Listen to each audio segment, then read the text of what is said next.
Here are the top 10 college football games of week 4. At number 10, we've got Arkansas and Memphis. It's one of my favorite types of games where a group of 5 school gets to host a power conference team. And this is a good Memphis squad. They've played really well. Arkansas has a pretty electric offense. We just saw them in a shootout versus Ole Miss. A tough spot and a definite trap game for the Razorbacks.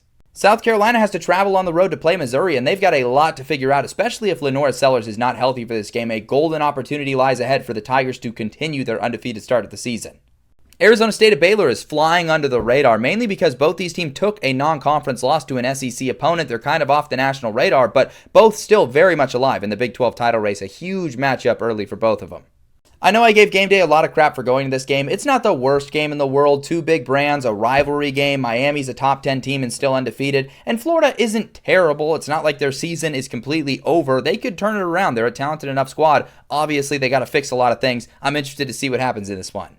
Tulane travels to play Ole Miss in a game that's very interesting on paper. The Green Wave already have 2 power conference victories. This one kind of on another level. Ole Miss is looking pretty solid right now, but they did surrender 35 points to Arkansas. They are vulnerable. Tulane could shock them. It's not out of the question. SMU at TCU has to be on this list, right? Last year it was incredible to watch. Sonny Dykes got ejected. It was heated. It's everything a college football rivalry should be, and it should be celebrated, and that's why it's number 5 in this list.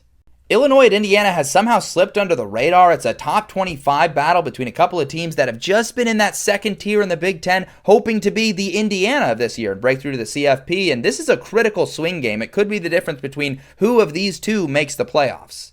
Michigan and Nebraska is another critical swing game in the Big Ten. Michigan has already taken a loss this year early in the season, and Nebraska has a golden opportunity ahead of them. They are 3-0. They've got a chance to land a signature victory and truly establish themselves as maybe a dark horse contender in the Big Ten.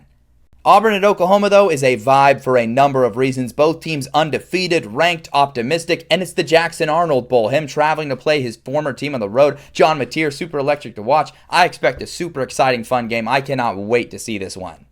But at number 1 has to be this awesome clash in the Big 12. Texas Tech at Utah. Both teams have looked incredible so far, and both are eager to test out their sides of the football they worked on. For Utah, it's a revamped offense. For Texas Tech, it's the revamped defense. This is the first critical stress test for both teams, and we'll learn a lot about where these teams fall in the Big 12 pecking order. Could be the 2 best teams in the conference for all we know.